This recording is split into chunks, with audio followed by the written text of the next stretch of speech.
Use the Force, Luke. Live long and prosper. I was going into Toshi Station to pick up some power converters. Lilu Dallas Multipass. Shut up and take my money. By Grabthar's hammer. What a saving. One does not simply walk into Mordor. X never, ever marks the spot. Winter is coming. You're a wizard, Harry. Stay a while and listen. Hey, old Kermit the Frog. Your ties are cool. So say we all. This is a Play on Nerds. Welcome, ladies, gentlemen, boys, and girls of all ages, to episode 223 of A Play on Nerds. As always, I'm one of the co-hosts, Steve. This other guy is... Jarman. Question? I'm also the other guy, and we're here to co-host the hell out of this. Mm-hmm. And this week, we've got the much anticipated by someone, Karate Kid Legends, bringing together Jackie Chan's character from that one movie, and what's his name? Daniel LaRusso from the old Karate Kids, to make him kiss metaphorically and make a movie about a new Karate Kid. Maybe in the Cobra Kai universe too, I'm guessing. Yeah, probably. That's right. And to honor this, we look at to another movie, young men mixed with martial arts, helping their community, going after the girl. And of course, we're talking about Three Ninjas Knuckle Up from the Three Ninjas franchise. Rule of three, man. Rule of three, coming at you hard. Three Ninjas Knuckle Up. It's a doozy, but at least it was too long. And it also, we'll talk about it later, it somehow breaks our rule of three, kind of. It messes with our rule of three. It does. It's a weird thing. We'll talk about it. But before that, Jarman, what have you been up to since last time we chatted? Well, I finished my Orlando International Fringe Festival show that I wrote, produced, and starred in, and my wife directed, called Until Next Time, a radio theater tale.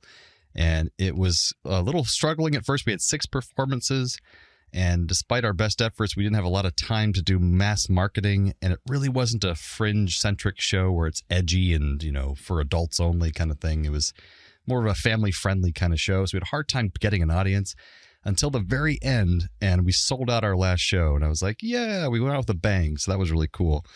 The only sad part is usually you get the Orlando Sentinel and the Orlando Weekly, these 2 big papers here in the Orlando area, to come review your show pretty early on, so audiences can kind of get a good idea if they want to come see the rest of your shows. And they didn't come out till late for the Orlando Sentinel, and their brand new reviewer came out to review our show instead of the seasoned one that everyone looks towards. And she gave away the whole plot of our show, including the spoiler ending, like a surprise ending we have in the show. She gave it away in the review and then didn't give us much in the way of tidbits to use as like review marketing. So that kind of sucked. And so I hope that no one read the reviews to be spoiled for the show. And then the Orlando Weekly never saw our show. And so at the end of the festival, they typically watch every single show so they can give out awards at the end, that these 2 reviewers meet up and they talk and they give like a critic's choice for like best comedy, best musical, best solo show. And since both of them didn't see our show, we weren't even qualified to get it. And for consideration, 3 years ago, I did a show and we got the best comedy of the whole festival because they both saw our show and really liked it. And so I was a little disappointed that they didn't do that. But our performers did a great job. Everyone who saw it, I talked to, people stopped me at the Fringe just saying how much they liked the show. So I think it did a good job for what it was. And we got a recording of it that's coming sooner or later. So we'll have that. It was professionally recorded and everything. So that was really cool. Any other small thing is that means next year for marketing, you name your show Family Friendly Fun Time Hour. Yeah, of course. And then like every parent who's looking to take their kid to one thing, you make it the one thing they're like. If that's like your niche, find it. Oh, I know. And we were hoping you want to do the family friendly stuff and bring in families, fucking go big. Family friendly fun time. Yeah, we didn't go far enough with the family friendly aspect of that. There was a kid in our show, and like the description showed that it's kind of fun and family friendly. It has a rating on there because each show has to be rated like a PG-13 PG system. But it just didn't go. I would say like if the rest of Fringe is like going edgy and hard, there's a whole community that's looking for not that. And there's a whole kids Fringe section of it that happens more early in the morning, and then the Fringe starts. And there's lots of shows that are family friendly-ish, because they're not about something edgy. Do the kids Fringe, are they considered for these awards? Do they get reviewed too? there's kid friend specific shows that are definitely just for kids, and those have their own category. Got it, like fairy tale sort of Right. stuff. Yeah, like kitty shows. Ours is more like good for everybody kind of thing, like Shrek. Like everyone likes Shrek. There's some adult jokes in there that are just for the parents. That's the thing. That's what you want to go for. That's what I was kind of. I'd say corner that hard. Yeah. Or next year, just go hard into the edgy category. Just complete sex on stage. It's just called "I'm gonna eat one of my toes." Auto cannibalism on stage. Autobiographic, auto cannibalistic. Yeah. The other small thing, I think it's kind of like almost D&D related. Is that I just got my great grandfather's dining room table that my mother had refinished. It was in our old country house for years, and so it's like 100-year-old table. So I was so excited about it because it's gonna be bigger. It has a leaf, so I can fit a lot of D&D players around it, and it's big and solid wood. But then I'm like, oh crap! It got here today, and it's so nice on top with a finish. And I'm like, I can't have my reckless friends like destroying this table. So I had to find like a good, nice big tablecloth that's like thick enough where they won't dent it and like destroy it. Get a big old piece of like oilcloth. Oilcloth, like that kind of leathery kind of like cloth. It's kind of like what most of our grandparents had on their dining room tables. It was like shiny and kind of smooth on one side, but a little bit padded on the other. Look for oilcloth. That's what we have used for years to like liquid protect things, or liquid protect them enough that if something spills, we can get in there.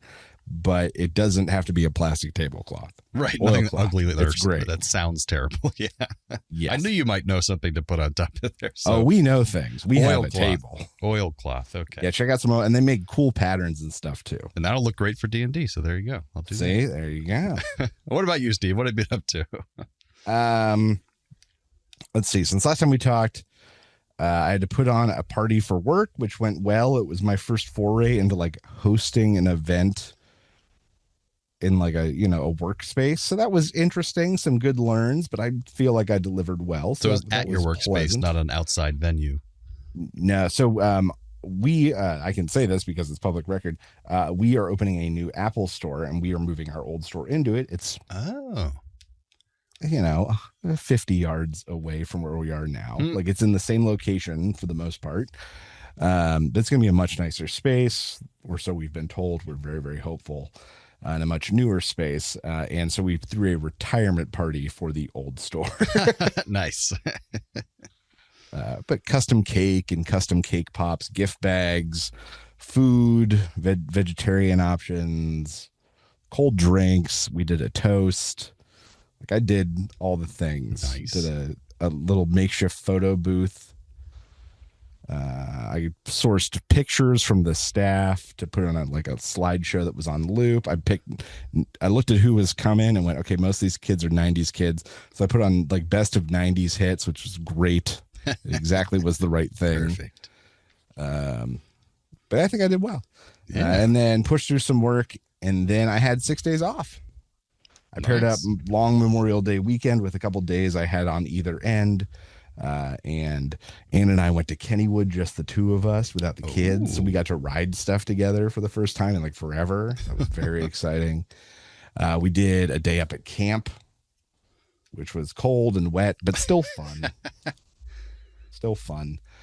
And like kid birthday party, lots of stuff. 6 days off and lots of stuff. Hopefully at least one day where you kind of did nothing. We had some mornings or afternoons. Like Nice. I did have time. That's good. But yeah, so just a few days off and now back to the grind. Oh yeah, back to the old ball and chain of life. And back to nerdy news. It's time for Nerdy News.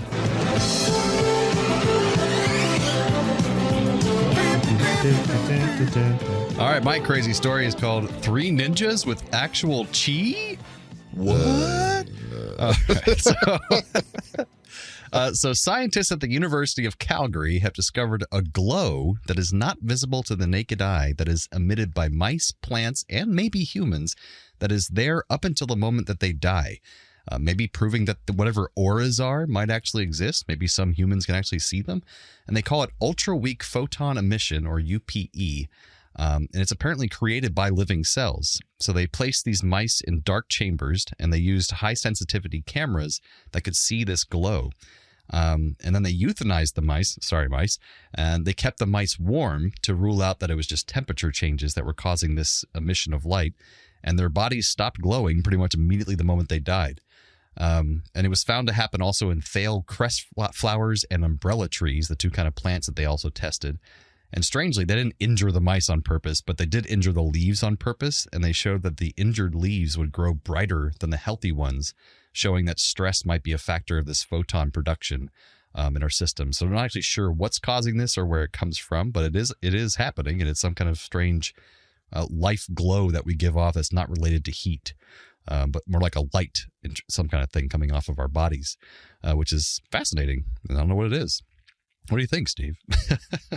I don't know. A lot of times in these sort of rare observation sort of sciences, what they inevitably find, it was something about the way they were measuring or the instruments they were using over and over again. I'm not saying that's what's happening here. Yeah, it's possible. But a lot of these sort of cases were like, we're measuring something that's immeasurable. Are you really?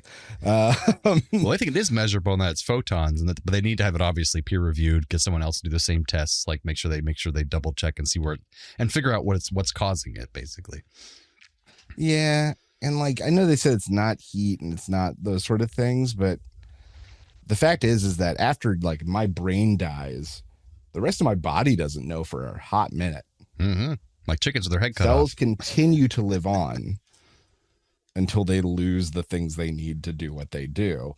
So to say that like they go dark immediately upon death is like, okay, but their body doesn't necessarily know this. Yeah, I wonder if or it's at least like not all of it. Could it possibly be these photon glows are coming from just the glow that gives off from our inside of our body, from our electrons going through our body, the nervous system? Yeah, it does create some kind of light glow. The friction of our blood moving through the vessels creates something that we're right.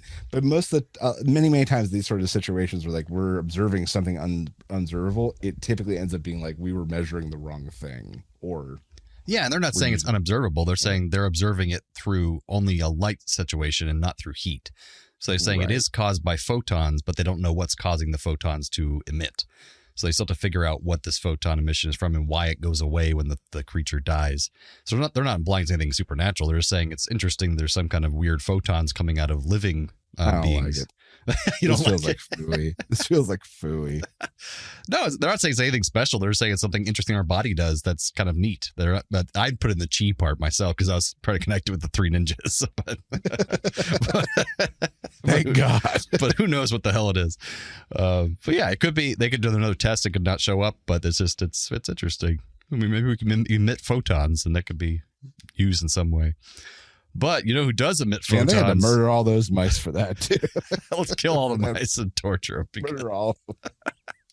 But these, we saw some photons in the form of film when we watched and flying fists. Three Ninjas Knuckle Up. Three Ninjas Kick Back. Shit. No. Knuckle Up. Hold on. It's Knuckle Up. Knuckle Up. We'll explain why we're confused later. We will get into it. That's right.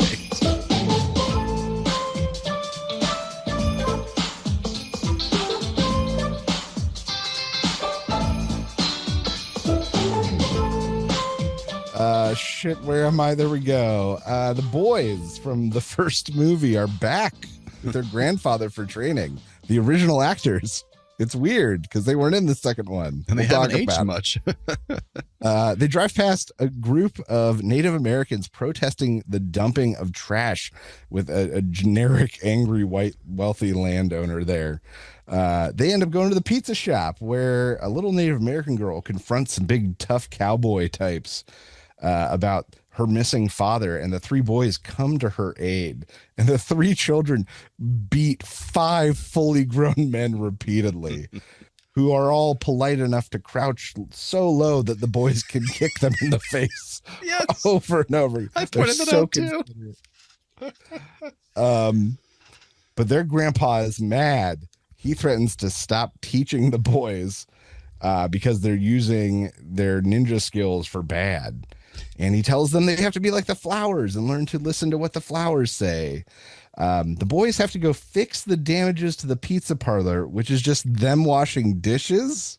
They just make these boys do manual labor to work it off, I guess.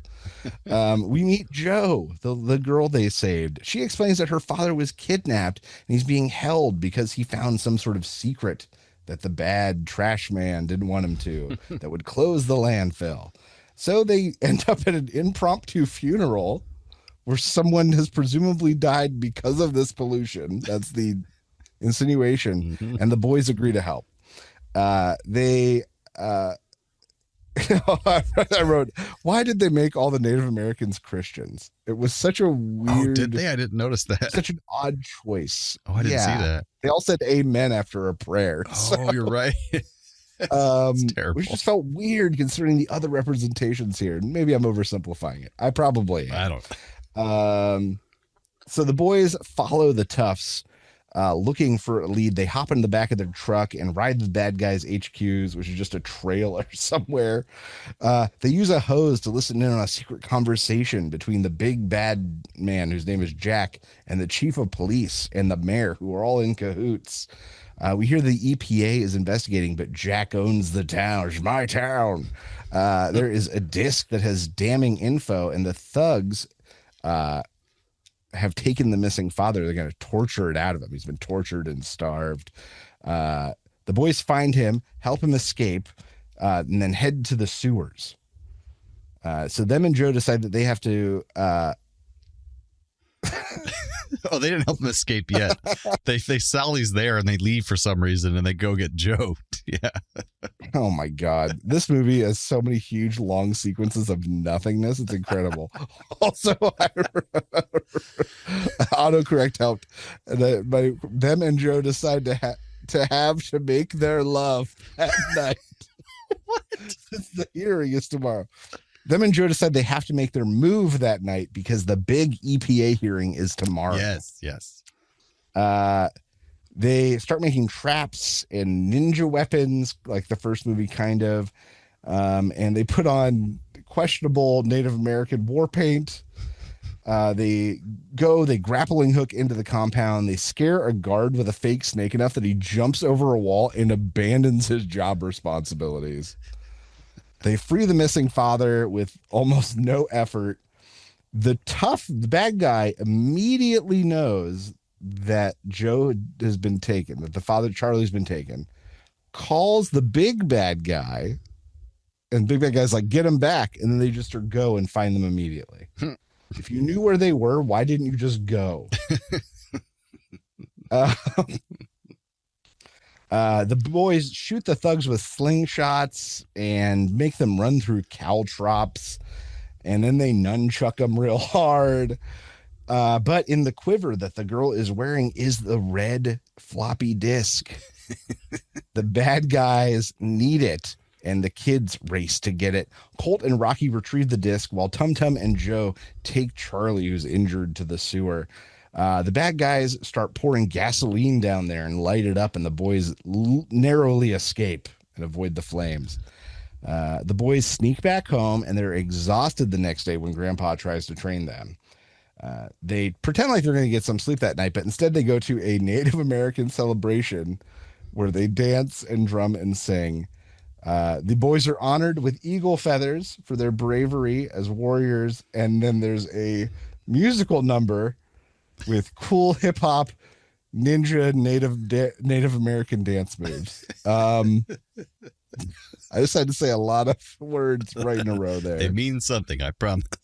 Cool hip hop ninja Native American dance moves. Everyone knows the dance already somehow and joins in, and the whole thing feels really gross. It just feels really gross. Something wrong. The sheen of bad all over it. But then the baddies show up. They're looking for the disc, but somehow Grandpa is there and beats up the bad guys. He presumably broke into a house at some point. Grandpa just showed up, broke into a house, knowing the bad guys were going to show up. Boys then fight the men with guns, Somehow not a single shot is fired, and these men immediately forget what guns are. And multiple of them swing firearms like baseball bats, but never fire a shot. The temporarily defeated bad guys make a run for it, and the trash man decides he's going to hire some professional mercenaries. We cut to 3 young boys massaging an 80-year-old man in a hot tub. He's 63. Thank you very much. No, I looked up. I think he was 68 when he did this. Well, that's movie. what his line. He says, "I'm 63, not 64." It's like, Oh man. Well, he was older than that. Yeah.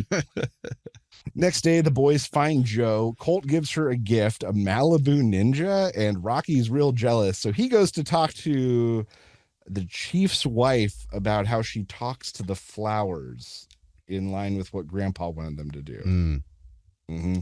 Everyone gets in vehicles to head to the hearing, but then motorcycles are there, and a whole gang of bikers descends upon them. They make chase as bats and pipes batter their vehicles, and they try to get away. The car with the boys is rammed, and a smoke grenade is thrown into it. Joe is kidnapped. They leave everyone else alone, and the boys steal the car to go after her and the bad guys. The trial is on, the hearing is on, but they know the bad guys have Joe, so Charlie can't testify until he knows she's safe. The boys are trapped by the bikers, who ride around them menacingly, and then the boys beat up 20 to 25 grown men. They hit a convenient jukebox. There's like a dance fighting scene. Made no sense. That goes on for like 7 minutes. Meanwhile, the kids somehow continue to thwart the bikers while searching for Joe. They hop in a car and try to make it to the hearing, fighting their way in through some final thugs. With Joe safe, Charlie punches the trash man and gives the investigators the real disc. The EPA investigator shuts down the landfill permanently with no further review, no appeals. Why is the judge there? Doesn't matter. The boys don't stay to gloat. They go to listen to the flowers, like their grandpa told them. And they finally learn that flowers don't say anything because they don't need to brag about how pretty they are. All of them do a bunch of backflips, including Grandpa. And that is the end of the movie. Knuckle up. Knuckle up.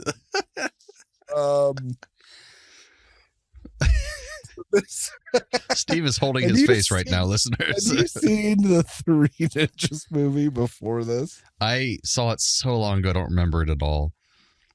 Okay. So this I remember the Three Ninjas movie pretty fondly. Like the first one. I've watched it relatively recently. Parts of it really do hold up. It is well constructed. The pacing stays the same.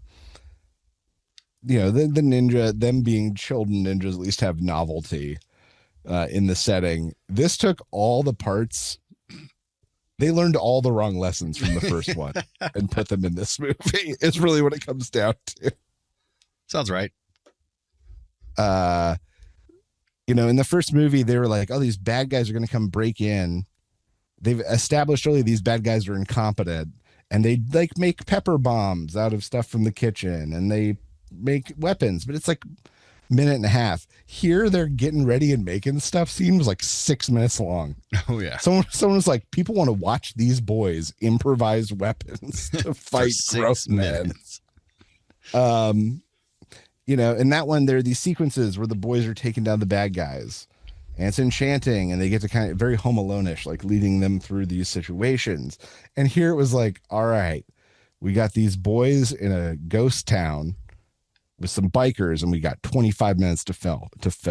How are we going to do this? It was like, well, we'll have one of them fight them on a bike. You mean like in a quick shot? No, for like 3 minutes. And the other two are going to go in, and there's going to be a jukebox working. We're in a ghost town. Why would there be a jukebox working? There's going to be one. Shut up. Shut up. Don't think about it. No one here's thinking about anything. Fucking hear me. So just all the wrong lessons were learned, and it was just an awful movie because of it. It was just terrible. There's no other way to say it. It starts off terribly because you go from the Paramount logo, do do do do do do do do do. Like, cool, Paramount, all right, big thing, whatever. And then all of a sudden, it's like smash cut to a really jarring child voiceover going, "This summer started like no other summer did with me and Grandpa going out." I was like, Jesus Christ, what's going on? And then they cuts to the children in the car and like they're all talking to each other, but none of their mouths are moving. So I'm like, are they talking to each other now, or is this still part of the voiceover? I'm so confused. And then it was so I'm right off the bat. I'm like, what is happening? And it's immediately just them driving off to the trash site, like with no introduction of what's happening. Right. And then them leaving without encountering it. They just go get pizza. Yeah. They're like, okay, that's fine. Let's get pizza. And if you didn't know who these characters are, they don't really talk about who they are or what they're doing. It's just. Or why they have funny names. Like they just assume that if you're here that you saw the first one. You know what's going on. There's no preamble. So things I liked that we both liked. Let's we'll trade off here. There were a couple notable actors here. There were. I was going to say Victor Wong leading the way as Grandpa.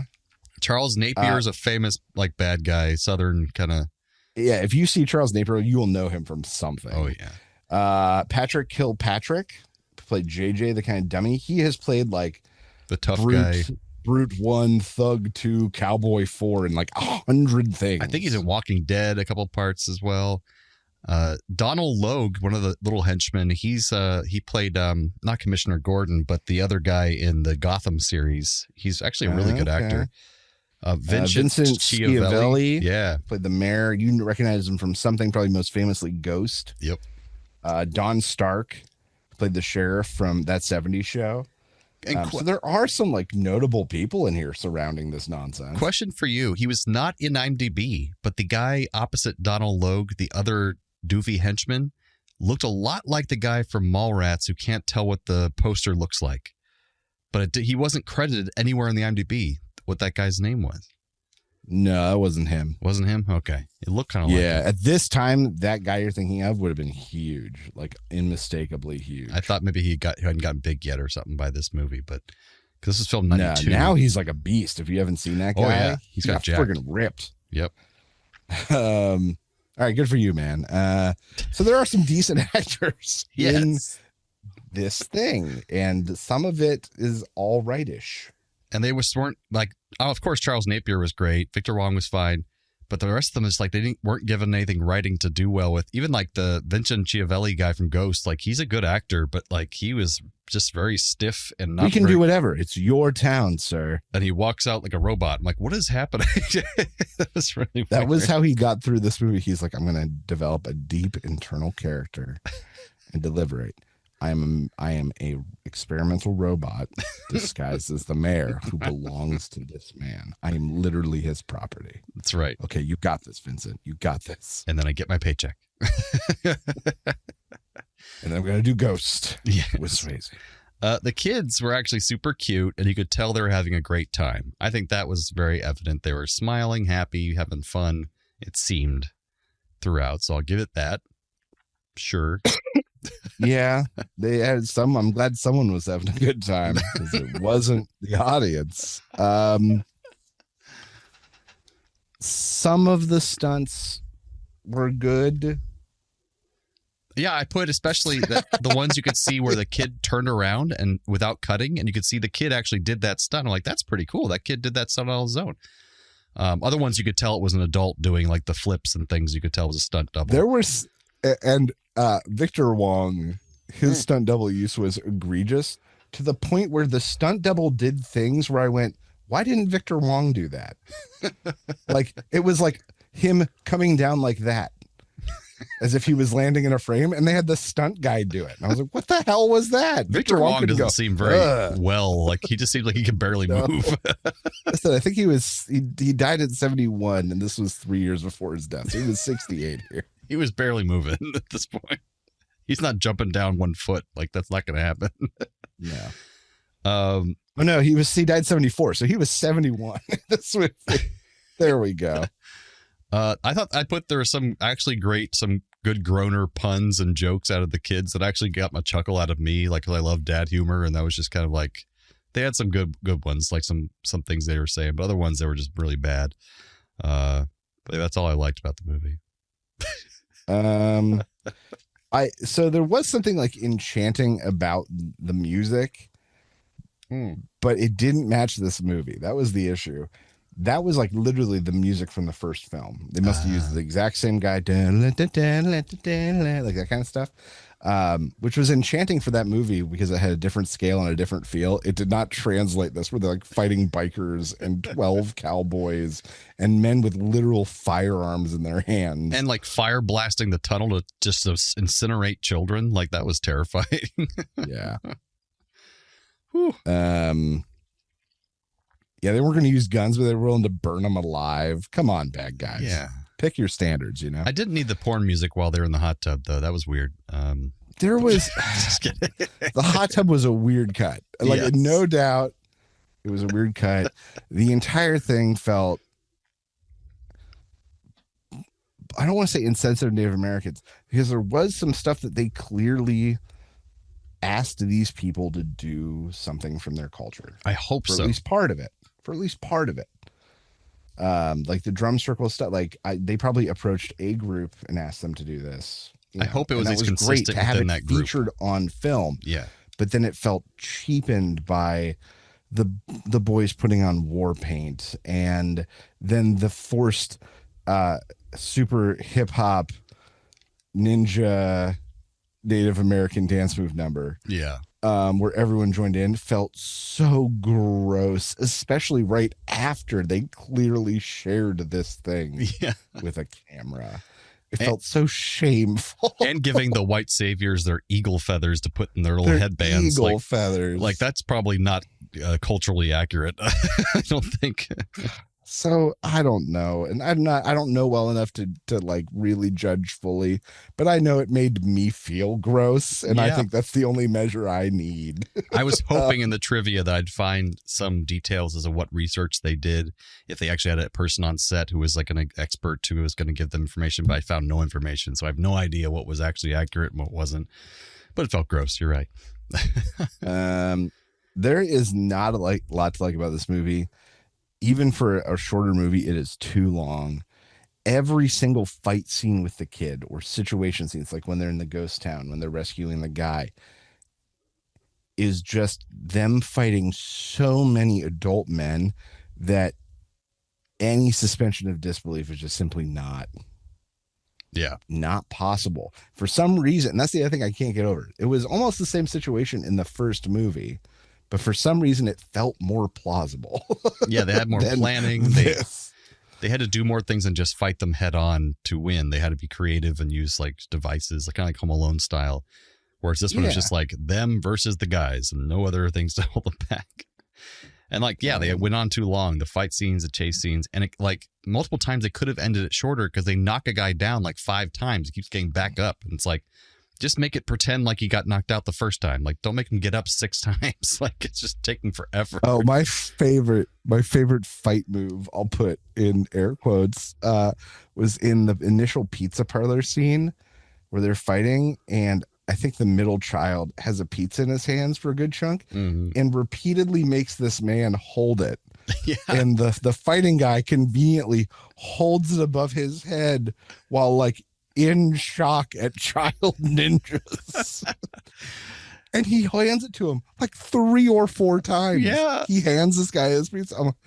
It was just so insane. I couldn't get on board, even for a movie called 3 Ninjas. Knuckle Up. And the scene where worse for me was the for some reason the 2 brothers start doing the tango in the jukebox scene. Yeah, the jukebox scene. The tango fighting. That went on for forever. And when they changed songs once, I was like, okay, I get it. And then they changed songs the second time, and I was like, oh God, don't do it again. And they changed songs a 3rd time. I was like, God, end the scene. Even as a child, I'd be getting bored at this point. Oh my God. Why is there a jukebox in this ghost town? And because, as I said in my notes, that they could have cut some from these fight scenes, lots of time, to actually develop some character and story beats and like take time with writing something instead of just these terrible 25-minute fight scenes that go nowhere. But they didn't. So yeah, there's that. So that is Three Ninjas Knuckle Up. Let's talk about the weird thing we were mentioning earlier. Oh yeah, that's my first thing of trivia. That is basically. So I saw at least the first two in theaters in succession, and in the second one that I know, two of the boys are different. The middle child, Colt, is the same, but Tum Tum and Rocky are different actors. Yep. They're significantly older. Their adventure is bigger. They go to Japan to defend their grandpa's honor and return a blade or something. It's a weird movie. There's kites involved at one point. It's real good.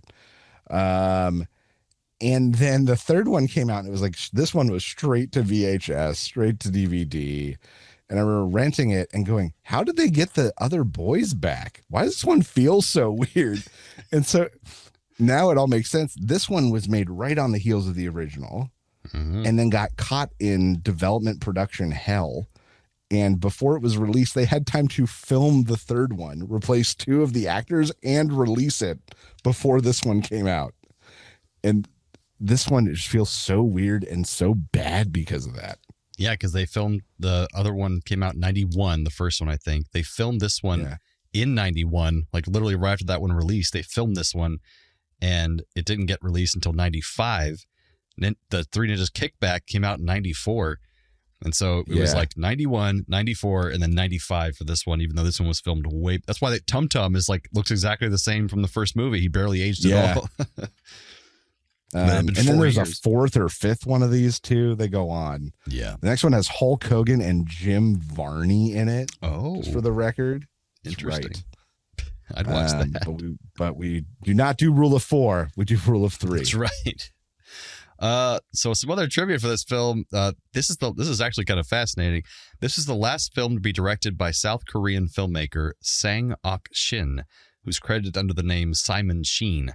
In 1978, Shin and his wife Cho Yun-hee were kidnapped by the North Korean government and forced to make propaganda movies for 8 years.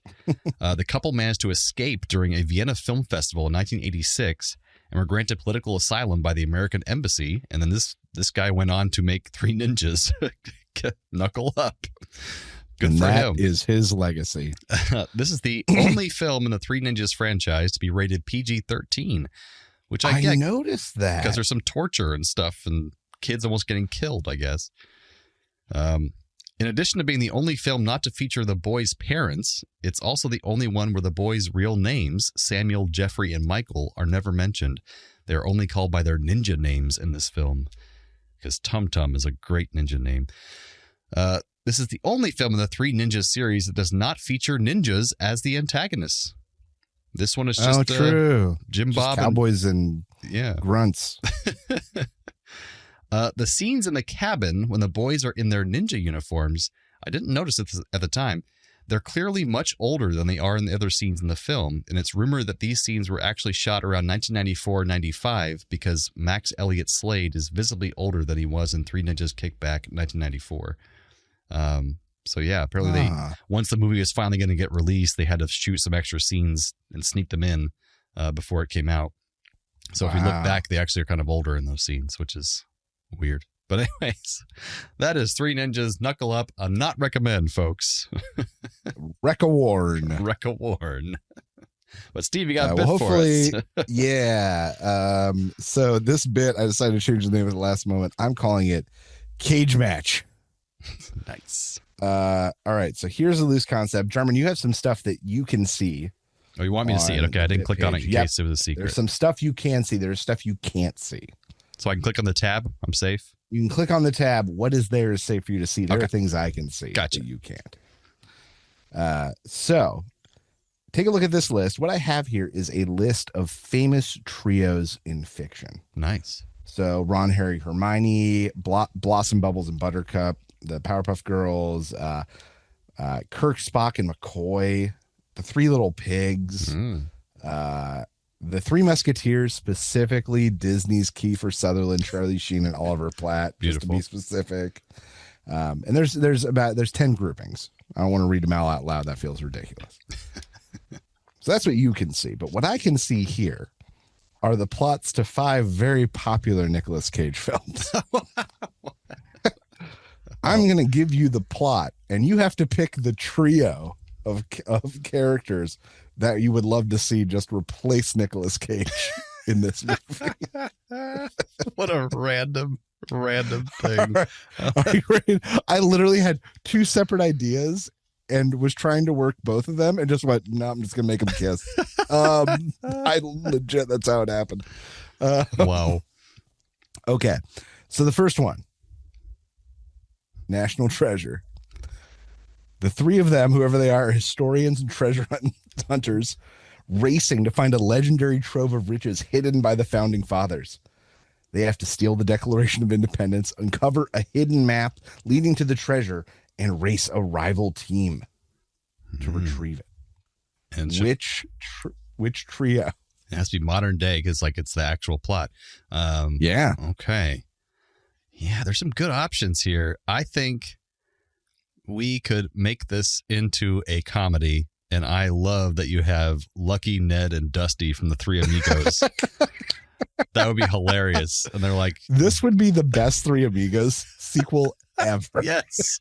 They're bumbling, trying to be undercover and steal these artifacts and everything. Oh my God. I watched the hell out of that. Stumbling onto clues and breaking stuff. And, oh man. In their prime. Yeah. Absolutely. Yeah, man. That's the best answer you could have given. All right. The next one. Face Off. Best movie ever. They're 3 broken FBI agents undergoing radical face-swapping surgeries to impersonate terrorist Castor Troy and extract vital information. Chaos will ensue when Troy wakes up and takes the 3 of their faces, presumably, leading to a deadly identity battle and race against the clock. I know I'm for this one.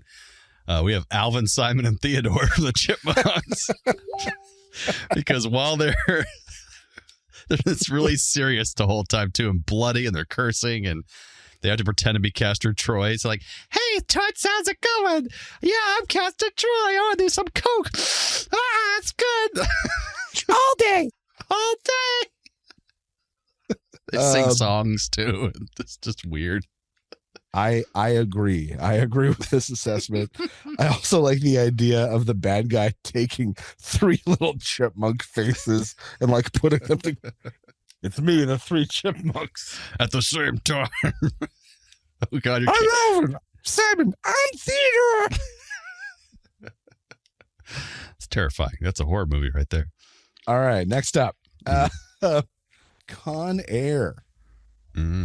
Newly paroled ex-cons are trapped aboard a prison transport plane hijacked by insane inmates. The 3 of them must secretly thwart their plans and ensure their safe return to their family. Gotcha. So they are still he's the good guy in the story, but he's got to escape from ex-cons. Right. Yeah. Well, I got to include him somewhere. So, and it's somebody who's noble, that they're good people, but they're just caught in a bad situation. They pay their time. The 3 little pigs. I imagine it's the 3 Disney 3 little pigs, but then they went to prison. Now they all have tattoos. Yeah, exactly. They're all tough, but they're good at heart, long hair. Oh, man. That'd be a beautiful movie. All right. Yeah, I'd watch that. All right. The Rock. A trio of chemical weapon experts and a former British spy have to team up to stop rogue Marines who have taken over Alcatraz Island and threatened San Francisco with biomedical weapons or something, virus weapons or something. The unlikely duo must navigate, Quattro, the unlikely Quattro, because there's 3 of them plus Sean Connery, have to navigate a maze of traps to prevent a catastrophe. This one's easy for me. I'm going Kirk, Spock, and McCoy. They would interact so great with Sean Connery. Sean, what do we go? How do we get out of here? And he's like, what are you talking about? I'm a doctor, not an architect. I can't find my way around down here. Does that man have spiky ears? What is that? Going in against these highly armed Marines would be illogical, Captain. But it might explode. So The Rock with Kirk, Spock, and McCoy. I would totally watch the hell out of that too. Absolutely. I would also love it if it was when they were all older. Because when this was made, it felt like grumpy old men meet The Rock. Yes, they're all just old farts trying to get off the island. All right. And now the final one, Mandy. Oh. With their beloved brutally murdered by a deranged cult. A group of 3 reclusive lumberjacks embark on a nightmarish, blood-soaked quest of revenge and terror. That's what that movie's about. Yeah, dude. In like a 1980s like surrealist hellscape. A blend of horror, psychedelic visuals, and whoever this trio is, raw intensity. Well, it's, of course, Blossom, Bubbles, and Buttercup from the Powerpuff Girls. That would be the sweetest movie. Oh, you think it is, but they've aged and they've gotten grizzled. And they're pissed that you took away their love. Their beloved. And they'll use their magical powers for evil this time to take they would revenge. solve it, though. Like, their vengeance will be so fast because they're all super beings. True. And not Nicolas Cage's. Cage's. All right. Well, that is Cage Match. Love it. 2 ideas that I made kiss. It was so weird and lovely. That brings some radical recommends. I recommend. If you have the means, I highly recommend picking one up. What do you recommend I do? I recommend Pleasant. So I've been super busy and not had a lot of time to watch or consume anything or do anything different outside of just going to Fringe and coming back home every day and doing work. But one thing I found was another non-alcoholic beer that I very much enjoy. Ooh. It's called Beero, like zero alcohol, Beero. Okay, I like that. It's actually made by a gentleman named Tom Holland, an actor you might know as Spider-Man. So yeah, a nice boy down the street, Spider-Man. So Tom Holland, the actor from Britain, he made Beero, and it's because he actually quit drinking. He admittedly had some issues with it, and so he decided he was going to quit. And he realized he didn't have enough beers that he liked that were non-alcoholic, so he made his own brand. And there are actually some good flavors in here, and right now they have 3. Where I'm looking at it right now, it is Kingston Golden Pilsner. I'm drinking the Edge Hill Hazy IPA, and there's a noon wheat as well. So there's a wheat, there's an IPA, and there's a Pilsner, and they're making some more as they come along. But they are less calories. They're only like I think 60 calories per beer, which a normal IPA would be like 160 calories. So it's much healthier. Oh, nice. There's less alcohol in this than there is in a glass of orange juice. Because orange juice actually has some alcohol in it, believe it or not. So there's less alcohol in these than there would in a glass of orange juice. So anybody can drink it any time of day, which is pretty nice. You want a beer before you go to work? Just, wash your mouth out before you go so your coworkers don't think you've been drinking. But That's right. It doesn't taste Like, exactly. it's just my breakfast beer. It's your breakfast beer.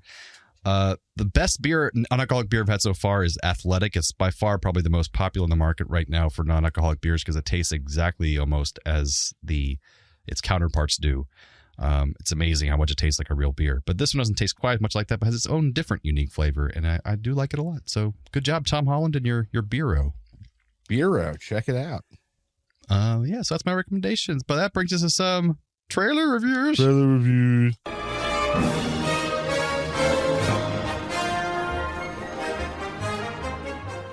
All right. This week, I chose Now You See Me, Now You Don't. Yeah, you did. Or maybe Now You See Me 3. I don't know which one. It's labeled different things, different places, which is, you can tell it's good marketing then.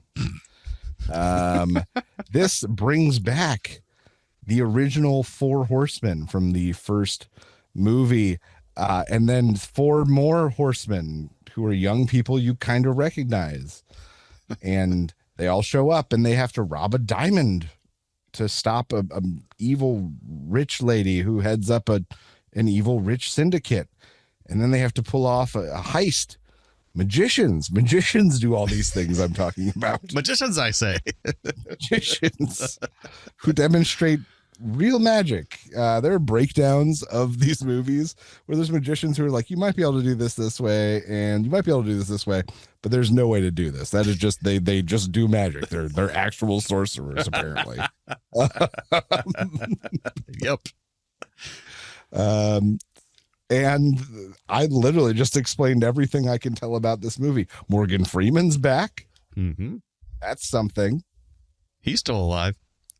Just being Morgan Freeman, cashing checks and snapping necks, baby.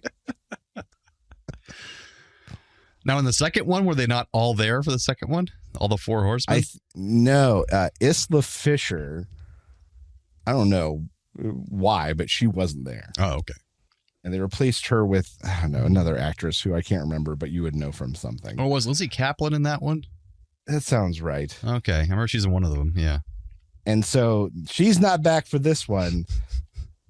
And they kind of introduce a new team, but then the old team is also there. And then suddenly there are 8 characters you simultaneously have to care about, which always makes for a great tight-knit movie. Hey, you could have 3 ninjas and it still isn't a tight-knit movie. So, I mean, it just doesn't matter. 3 ninjas and 72 adult men thugs. So I'm not, these movies are pure popcorn fodder. Yeah. Like if you don't want to think, like, especially if you don't want to think, they're going to be a great choice for you. But this looks so over the top and just fan servicey that it is almost repellent to me upon watching the trailer. I don't think I saw the second one. I saw the first one. It was fine. It was entertaining. Like you said, it was a popcorn movie. It's weird to have something that's normally supposed to be a charismatic person, like a magician. You put Jesse Eisenberg as that lead host of that. He's not a very charismatic person. And then one of the Francos is there. Dave. Woody Harrelson there to, to class it up. This little hat. That kid from Dungeons and Dragons is there. Oh, yeah, that's who that is. Detective Pikachu. Yep. And Morgan Freeman's back. Yep. And some other nameless Gen Z people I don't recognize. Morgan Freeman. The 4 horsemen are back. And I'm here. There to are my paycheck. horsemen. Where is my brandy? So, yeah, it seems like it should be entertaining for not thinking. Exactly. That's what it is. I'm going to give. All right. So it's Raul Julia. He's out painting a storm shutter out in the garage that he's been meaning to put up. It's finally the weekend. He likes to get work done. And Gary runs in and is like, Raul, I got to show you something. Raul, I've been working on this trick. I know I've done bad things before, but you got to trust me, Raul. Come with me, Raul. Raul's like, give me a minute. And he finishes his stroke and he puts the paintbrush down. He's like, I saw this in a YouTube video. And Gary leads him inside into a doorway, and Gary holds up a sheet and he's like, now watch me. I'm gonna disappear. And he throws it up and he runs and smashes through the wall of the house. Kool-Aid Man style. Breaking through, leaving exactly a Gary Busey shaped hole. And Raul goes out to the garage and he gets a piece of plywood. He drags it in and he starts nailing it to the wall. And as the camera pulls out, you can see 3 other locations in the wall behind him that have an existing piece of plywood nailed, covering them up. This house is just falling apart. I like how the camera pulls out as if we're watching this through a documentary. All of these in my head are very cinematic. Like I see it like a little scene in a sitcom.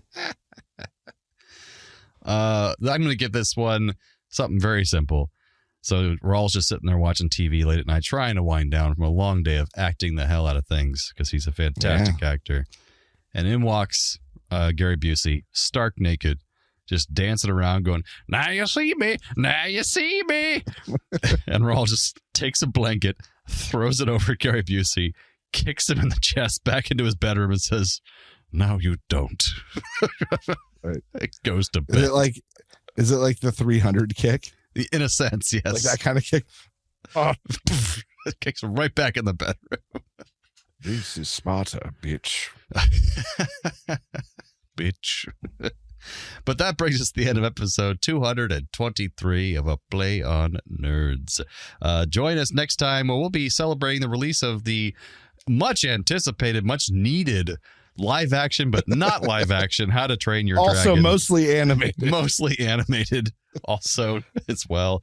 To celebrate that, we're going to, of course, watch the childhood classic that everyone talks about. And they're just remaking that basically by doing How to Train Your Dragon, of course, called Dragon World. Dragon World, a movie from my childhood that I suddenly remembered and was so excited to review. Was it late 80s, early 90s, something like that? Early 90s, definitely. Fantastic. So come back for Dragon World, all of that and more next time.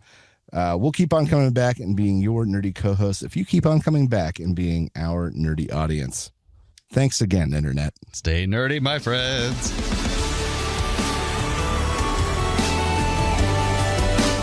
Thanks for listening to A Play on Nerds. Feel free to email feedback at aplayonnerds.com with all your questions or comments. Shoot us a message on Facebook or Twitter and earn yourself a sweet shout out on the show. Review us on YouTube, Spotify, or Apple Podcasts so even more nerds can find us. Tell your friends, tell your enemies, we aren't picky. Check out our entire back catalog and other offerings at aplayonnerds.com. And how?